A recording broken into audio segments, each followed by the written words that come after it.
आज मुझे आपके मार्गदर्शन की आवश्यकता है प्रभु। मुझे मार्ग दिखाइए। बाबा और राजा होने की सुविधा में मैं बटा जा रहा हूं। मेरे इस धर्म की नौका जो झंझावात में फंस गई है, उसे पार लगाइए नारायण। रक्षा कीजिए नारायण।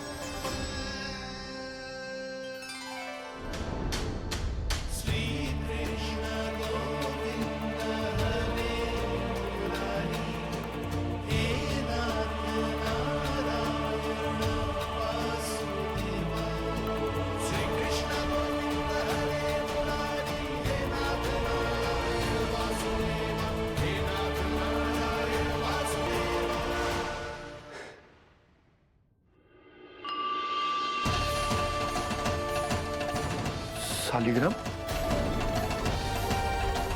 यहीं तो रखा था मैंने। कहाँ गिर गया?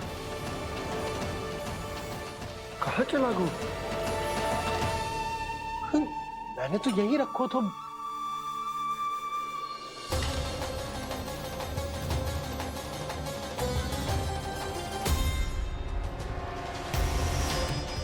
कान्हा, तू यहाँ क्या कर रहा है? शालिग्राम देखो तूने?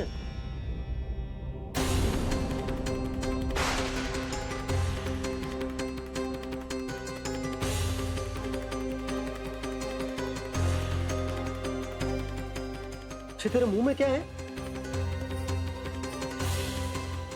कान्हा, कहीं तूने शालिग्राम मुंह में तो ना ले लियो? हे नारायण, क्षमा करना, अबोध बालक। जी क्या करो कान्हा तूने? बाहर निकाल शालिग्राम। लल्ला, जी अनुचित है। यदि वो तेरे कंठ में चला जाएगा तो तेरी सांस। लल्ला, ला बाहर निकाल। अच्छो बालक है ना तू? हाँ, ला। अरे तेरी मैया को पता चलेगा ना तो वो कहेगी कि ना तो प्रजा का ध्यान रख सकते हो, ना ही अपने लल्ला का। लोभ के फंदे में चारों ओर से जकड़ गए थे हम। भविष्य के स्वप्न देखते देखते अपने जीवन का सबसे बड़ा भूल किया है हमने। यशोदा और नंद भैया ने आप सबको समझाने का कितना प्रयास किया था, और यहाँ तक कि छोटे कान्हा ने भी हमें कितना समझाया, लेकिन हमने उस दुष्ट व्यापारी को अपना सारा वचन दे दिया। मुझे तो सबसे पहले अपने घर में बिठा कर ही समझाया था उन दोनों ने। कही थी कि कोई किसी भी वस्तु का दुगना मूल्य क्यों देगो, पर मैंने उनकी एक भी ना सुनी। आप ही बताओ रोहिणी जी, अब किस मुंह से क्षमा मांगूंगी मैं जशोदा जी से? क्षमा मांगने की कोई आवश्यकता ना।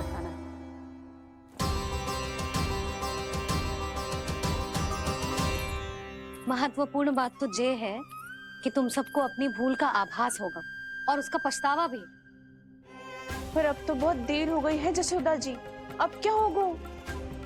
जिस सुनहरे भविष्य के लिए हमने उस कपटी व्यापारी के सामने अपने नारायण के नाम का वचन दिया था, उसने वही भविष्य लेके राजा कंस के पांव के नीचे रख दिया है। संतुष्ट सुखी जीवन जी रहे थे हम। बछड़ों को उनके भाग का दूध मिलता था। हमारे बच्चे जितना चाहे दूध दही माखन खाते थे। अब उनके मुंह का निवाला छीनकर उस दुष्ट कंस को देना पड़ेगा चिच्ची। ना, नारायण की कृपा से तेरी जसोदा जिज्जी के पास गायों की कमी ना है। मैं अपने घर का सारा गोधन पूरे गांव के साथ बांटूंगी। किसी भी बालक के मुंह से निवाला ना छिने को। नारायण की कृपा से गोकुल का एक भी प्राणी वंचित ना रहेगा। हाँ नहीं तो देख कान्हा, बाबा का कहना मान ले। कान्हा, तुझे नारायण की सौगंध है, वो शालिग्राम मुझे दे दे।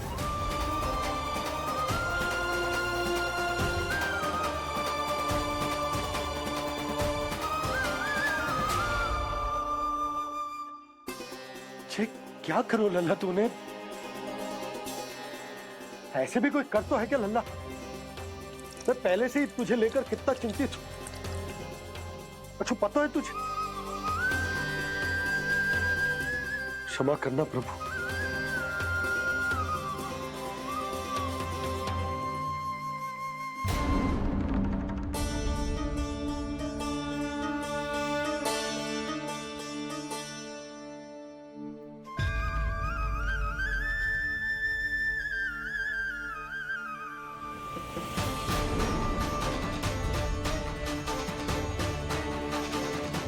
ये क्या कर रहे हो लल्ला? नारायण की मूर्ति कहाँ गई?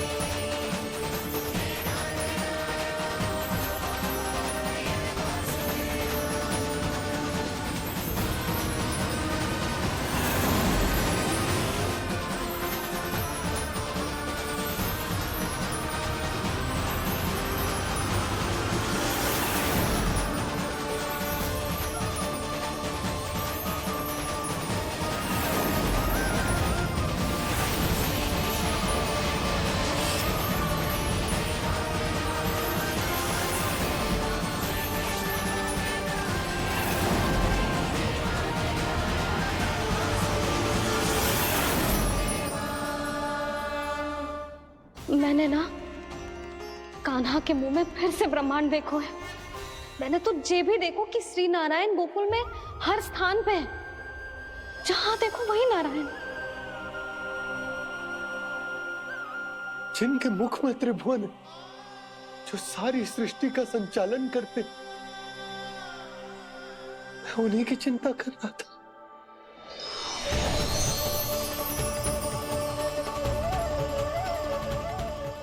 प्रभु, प्रभु, बाहर भी आप हैं और भीतर भी। मुझे क्षमा कर दो प्रभु, क्षमा कर दो। इस सांसारिक माया में आकर मैं भूल गया था जिनके पास सारी समस्याओं का समाधान है, जो किसी भी संकट को क्षण भर में समाप्त कर सकते, वो तो मेरे सामने ही।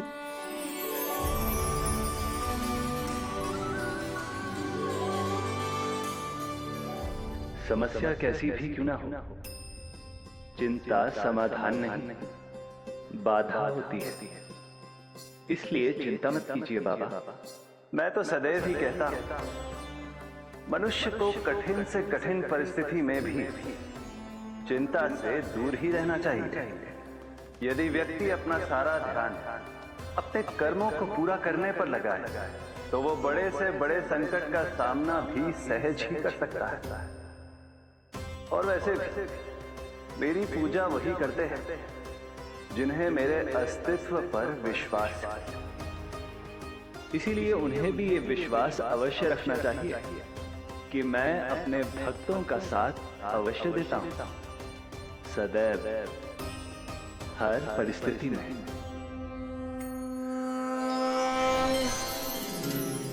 मैं आपके साथ ही हूँ बाबा।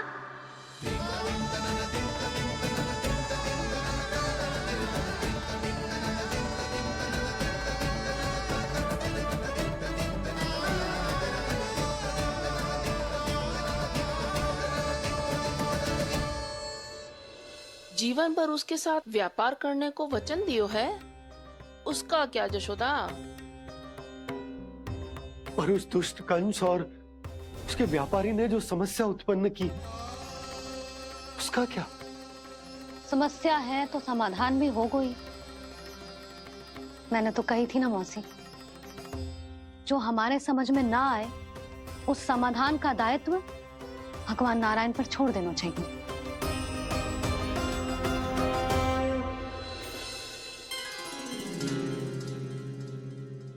ये देखो,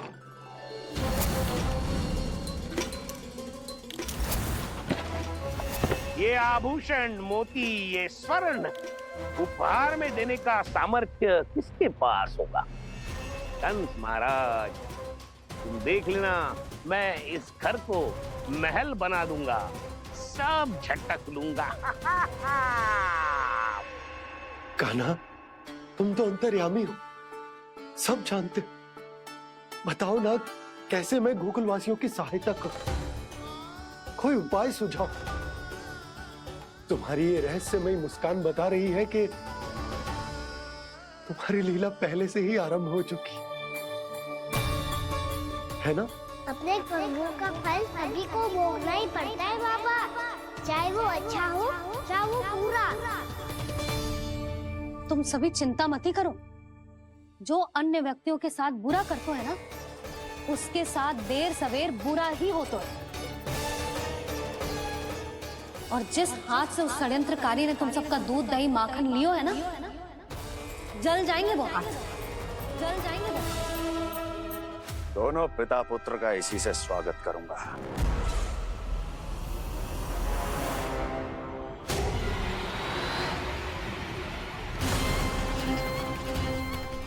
अचानक गदा में ताप कैसा? मेरे हाथ चल रहे हैं।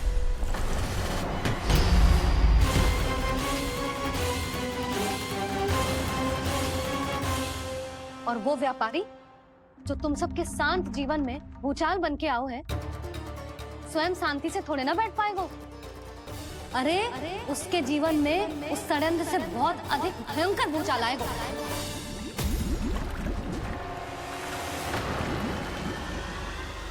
स्वामी, ये अपने आप कैसे बोलने लगा?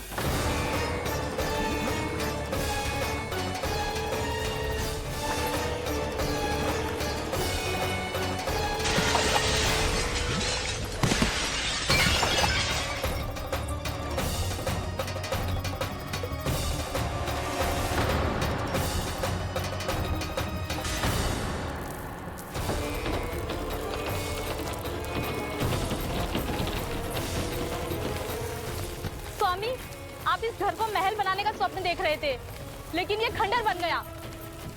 आप जिसके साथ मैत्री का संबंध स्थापित करके आए, वो कोई महान सम्राट नहीं, दुष्ट है। दुष्ट? उस व्यापारी ने दुष्ट कंस के साथ मिलकर भोले भाले गांव वालों का भोजन छीनो है ना। देखना उन दोनों के भोजन में कीड़े पड़ेंगे।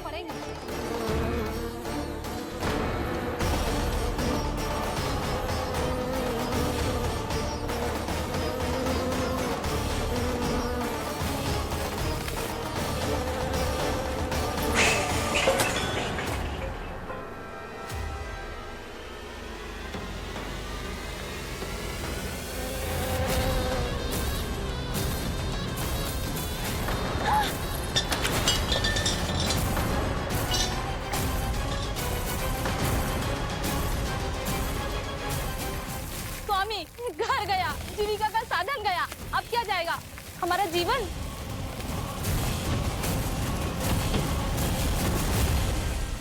महाराज कंस का उपहार, आभूषण वाला संदूक।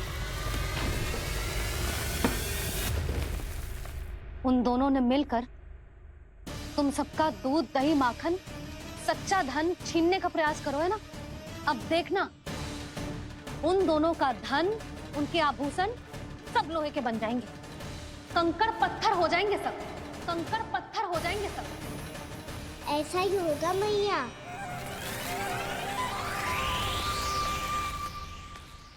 मेरे ग्राहक?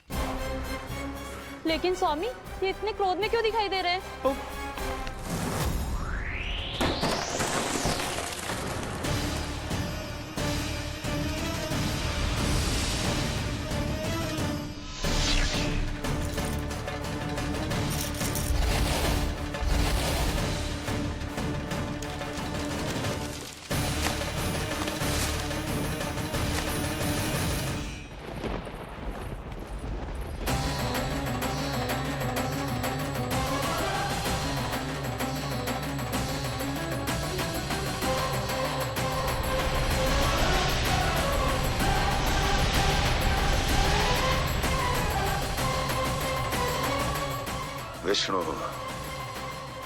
विष्णु ने किया है ये सब। कंस ने जो किया है उसका दंड वो अवश्य भोगेगा, उसका दंड वो अवश्य भोगेगा, दंड वो अवश्य भोगेगा। किसने कहा ये? किसने कहा ये? किसने कहा? मैंने पूछा किसने कहा ये? तुम जिसे ढूंढ रहे हो वो मैं हूँ, विष्णु अवतार। क्या चाहता है तू? तुम्हारे युद्ध मुच्छेदा कंस और मेरे भोले भाले भक्तों को अपने जाल में फंसाकर तुमने सारी सीमाएं पार कर दी। अब जब तक तुम गोकुल के ग्वालों को अनुचित प्रकार के अत्याचार से मुक्त नहीं कर देते, तुम्हारा और अन्य सभी षड्यंत्रकारियों का सामर्थ्य, वैभव, बल सब कुछ नष्ट होता चली जाएगा और तब तक अपने पूर्व रूप में वापस नहीं आएगा जब तक तुम उन निर्दोषों को जीवन यापन का अधिकार लौटा नहीं देते।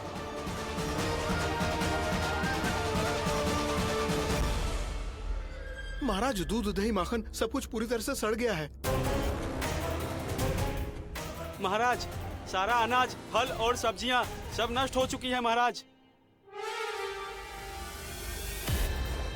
महाराज, महल का सारा पेयजल दूषित हो चुका है। छल है ये। ओ विष्णु अवतार हमें अपने माया जाल में फंसा रहा है। ऐसी सड़ी हुई मिठाइयाँ मैंने आज तक नहीं खाई हैं।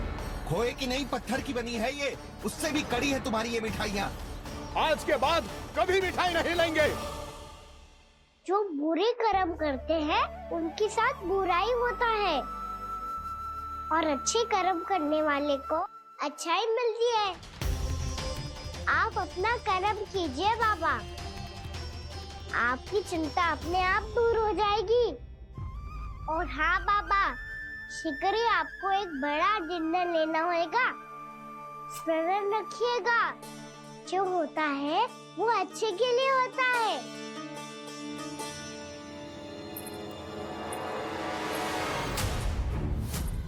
बाबा, मैया आ रही है, क्या करूं?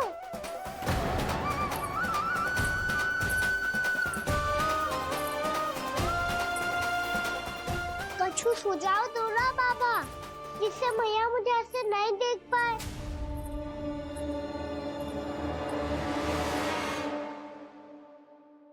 सुनो जी, आपने पुकार लगाई थी क्या?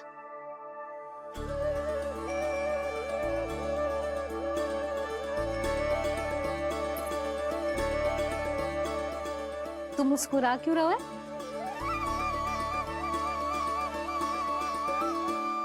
और आप भी बदले बदले से दिख रहे हो। पूजा करके तनिक शांति मिली ना? शांति ही नहीं यशोदा, प्रभु नारायण ने मुझे समस्या को समाधान भी दे दिया। मैं बस अपना कर्म करूंगा। कल कंस से मिलने मथुरा जाऊंगा मैं। उस दुष्ट अत्याचारी से मिलने जाओगे आप? ना ना, मैं आपको उससे मिलने ना दूंगी। देखो ना आपने कैसे हमारे गांव वालों को फंसाओ है उसने।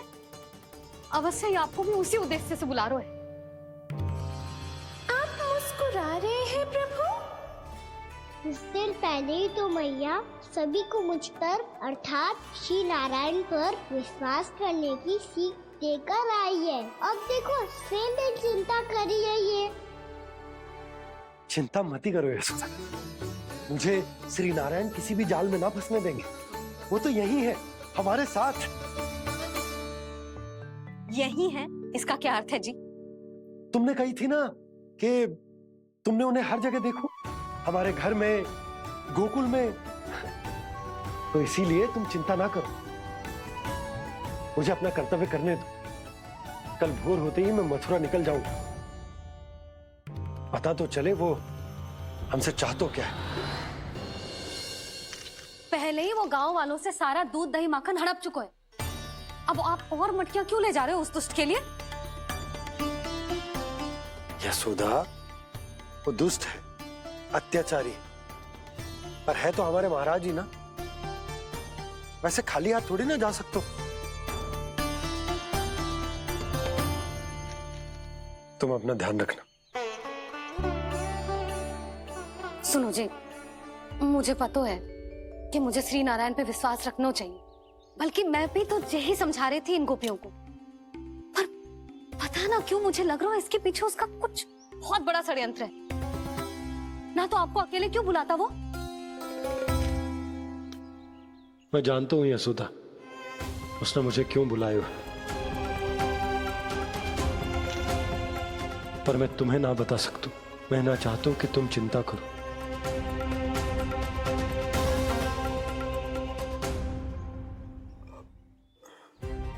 राजा होने के नाते यदि मेरे कुछ करने से मेरी प्रजा का हित होता है तो मुझे वो करना पड़ेगा यशोदा, फिर चाहे वो मुझे कितना ही अप्रिय क्यों ना लगे। हे नारायण, मेरी दुविधा दूर करो। कुछ ऐसा करो कि इन्हें जाना ही ना पड़े उस दुष्ट के सामने।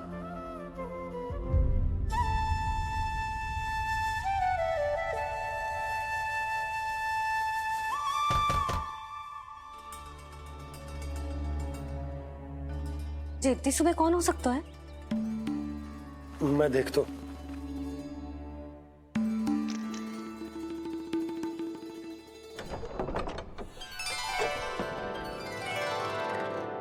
पूर्णा मासी, आप? यशोदा?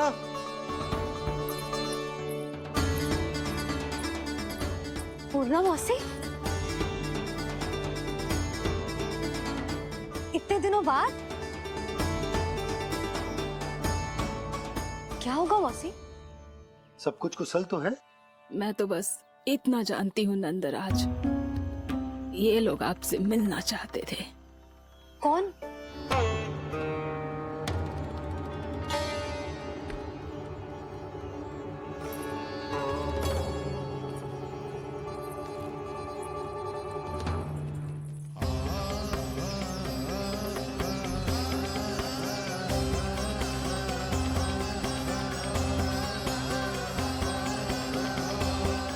इतनी सुबह आप सब यहाँ? क्या होगा?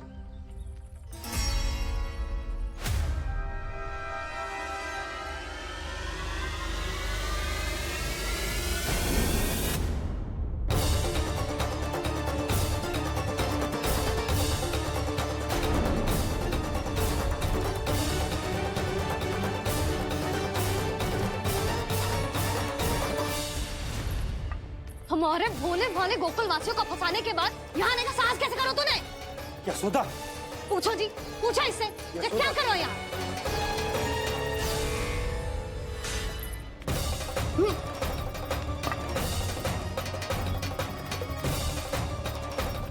इनकी ये दशा आप सबने तो ना की? नहीं नहीं, इनमें इनका कोई दोष नहीं है। हमारा बस चलता तो इससे भी बुरी दशा करते। ये सब तो मेरी करनी का फल है नंदराज।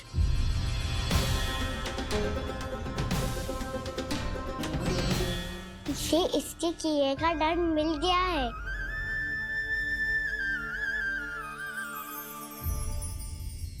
मुझे क्षमा कर दीजिए नंद महाराज, बहुत बड़ी भूल हो गई मुझसे। मैंने इन सब गांव वालों को फंसाने का षड्यंत्र महाराज कंस के कहने पे किया था। वही मेरी भूल थी, मुझे क्षमा कर दीजिए महाराज। बहुत शीघ्र बुद्धि आ गई तुम्हें। मैंने आप सबको लोभ के चाल में फंसाने का प्रयास किया। सच तो ये कि मैं स्वयं लोभ में ग्रस्त था। सब कुछ अधिक से अधिक धन के लिए किया था मैंने। सब कुछ खो दिया। मेरा भोजन सड़ गया, मेरी मिठाई में कीड़े मकोड़े पड़ गए, मेरे स्वर्ण आभूषण मोती सब कंकड़ पत्थर बन गए। अवश्य इसका कोई नया छल है जे। नहीं नहीं नहीं नहीं, मेरा कोई छल नहीं है, मैं सत्य बोल रहा हूं। मैंने कही थी ना, श्री नारायण हमारी सहायता अवश्य करेंगे। दुष्ट और अत्याचारी का दूत बन के आया था ना, ये तो होना ही था। स्वयं श्री नारायण ने न्याय करो है हमारे साथ।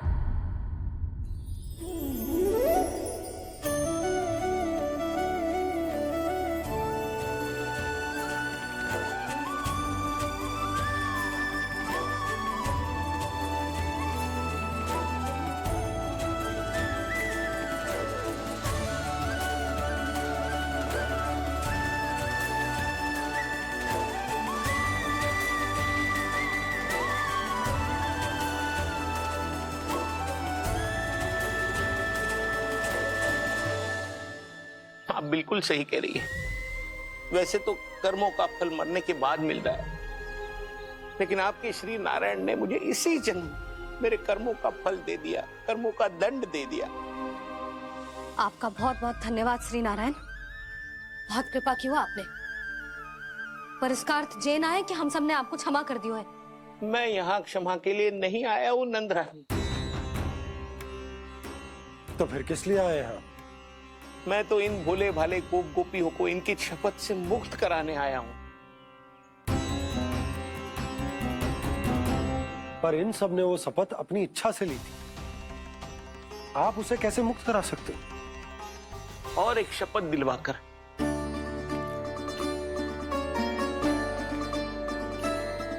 आप लोगों ने भगवान श्री नारायण को साक्षी मानकर यह शपथ ली थी कि आपका सारा दही, दूध, घी, माखन आप केवल मुझे और मुझे ही देंगे। आज उसी भगवान श्री नारायण को साक्षी मानकर मैं आपको शपथ दिलवाता हूं कि आपका सारा दही, दूध, घी, माखन, उसमें से एक कण भी आप मुझे नहीं देंगे। प्रतीक्षा क्या कर रहे हो आप सब? शपथ लो। हाँ हाँ।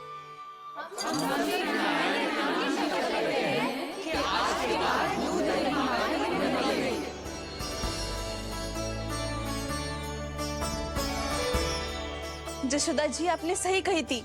हम बस श्री नारायण पर विश्वास रखें तो सारे कार्य सज जाते हैं। मुझे आशा है कि व्यापारी जी की तरह आप सबको भी अपनी शिक्षा मिल गई होगी। हाँ नंदराज, अब हमें अपनी भूल से सीख मिल गई है। अब हम कभी भी किसी के लोभ के जल में ना फंसेंगे। जब यहाँ आभास हो जाए वहाँ भूल हुई है तो उसे मान के सीख लेनी चाहिए। हाँ हाँ, इस घटना से मुझे भी सीख मिल गई है। मैं भी जो शपथ लेती हूँ कि आज के बाद सारा का सारा दूध, दही, माखन, इस पर सबसे पहला अधिकार गाय के बछड़ों पर ही होगा। सीख समझ सभी ने जैसे ही ली शपथ कि अब लोभ करेंगे ना हानि से भी अधिक मिला है, माखन बह रहा देखो कृष्ण लीला, देखो कृष्ण लीला।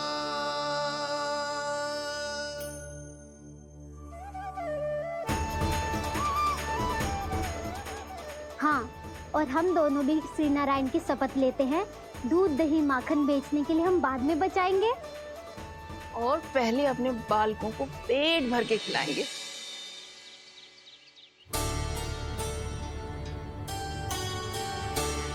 भैया, दादी, शीघ्र चलो। जो माखन प्रसाद की मटकी आप मंदिर से चढ़ा के लाई थी वो पूरी भर गई है और माखन निकल निकल के भरो है। इसीलिए बड़बोलो कहलाते है तू।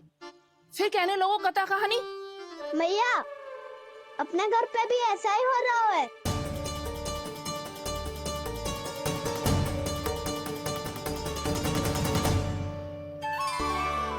यशोदा, वो देख तुम्हारी माखन की मटकियां।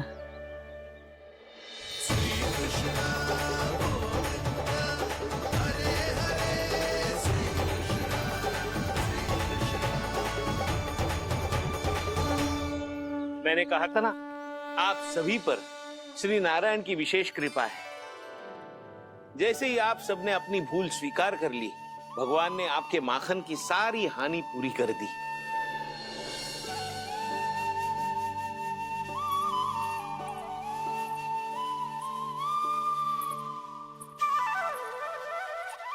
यशोमती मैया की नंद लाला, यशोमती मैया की नंद लाला, यशोमती मैया की नंद लाला, यशोमती मैया की नंद लाला। मैया चलो ना।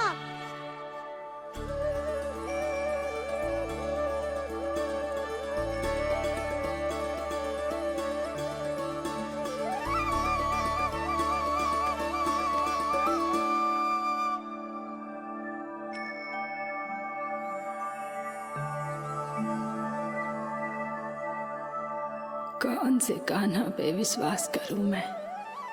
उस सियाने पे जो कुछ ही समय पहले अपनी लीला दिखा रहा था, या उस निर्दोष पे जो आसपास की हर घटना से अनभिज्ञ बैठो है?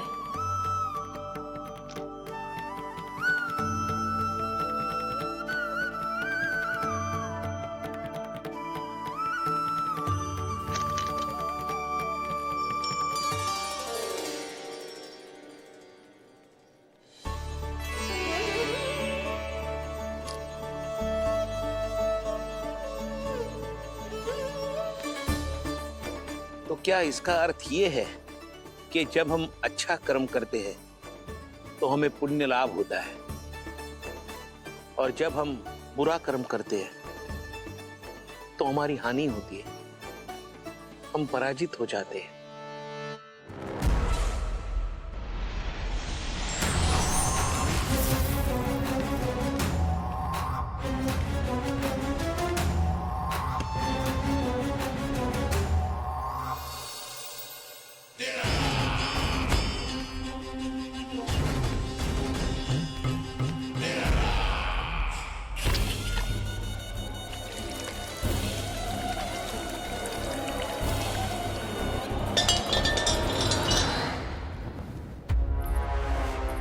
अस्थि प्राप्ति।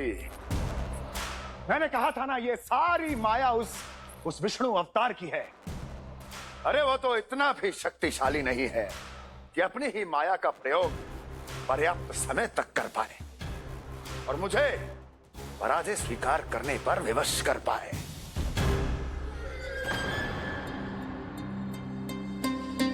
किंतु तुम्हारे मुख की भावभंगिमा तो कुछ और ही कथा कह रही है। क्यों? सत्य कहा ना मैंने।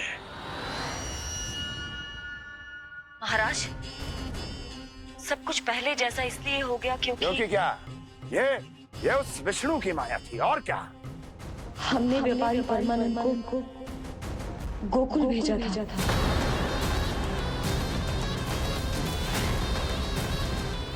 ताकि वो गोकुल वासियों को अपने साथ व्यापार करने के वचन से मुक्त कर सके।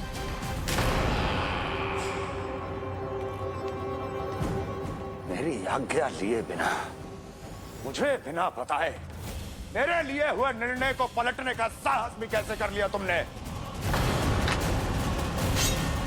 हमने आपकी ही विचारधारा का अनुसरण किया है महाराज।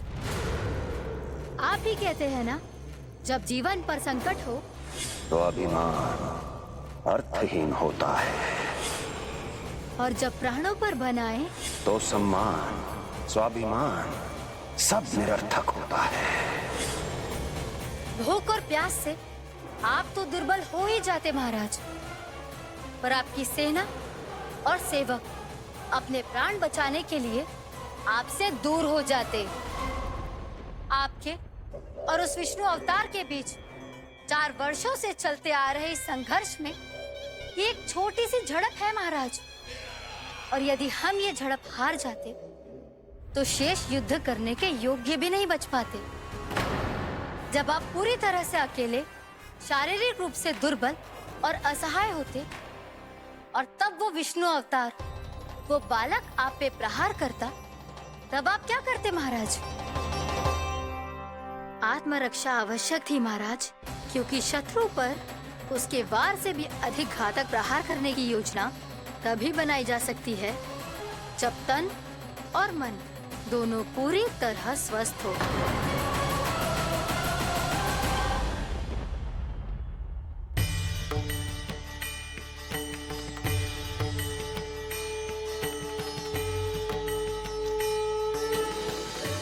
सच्ची बताओ, ये सब आप ही ने क्यों है ना? आप बहुत दूर से आई हो ना, भूख लगी होगी। मैं माखन लाऊं? आज पूरे गोकुल में माखन बह रहा है। इसके पीछे आप ही की लीला है ना? मैं अभी माखन लाता हूँ।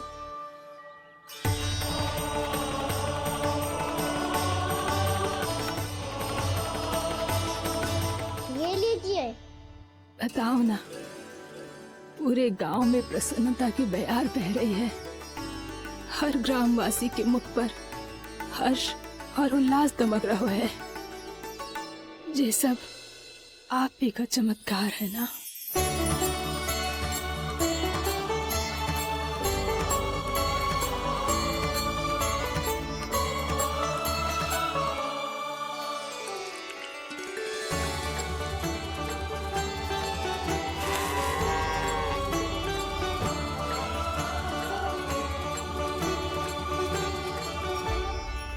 बताओ प्रभु, ये महिमा आप ही की है ना नारायण? ठहरो, मैं आपके हाथों से खिलाऊंगा आपको।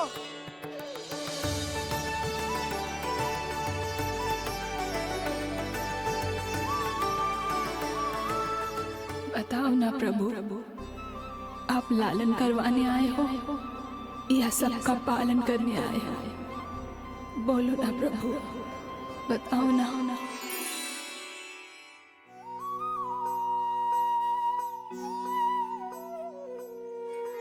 आए हो लालन करवाने या पालन करने आए हो, या जगपाला बन नंद लाला मन को हरने आए हो। आए हो लालन करवाने या पालन करने आए हो। नैनों से देखूं तो दिखते कृष्ण है, मन से देखो तो हरि दिखे। अपनी इन लीलाओं के कारण सबके मन हो बसे। कान्हा आपको कह के पुकारो या बोलो भगवान कहो, माता की ममता दो आपको या फिर मैं प्रणाम करूं। प्रेम में सबको आए रमाने, या रमने चले आए हो। आए हो लालन करवाने या पालन करने आए हो, या जगपाला बन नंद लाला मन को हरने आए हो। मन को हरने आए हो।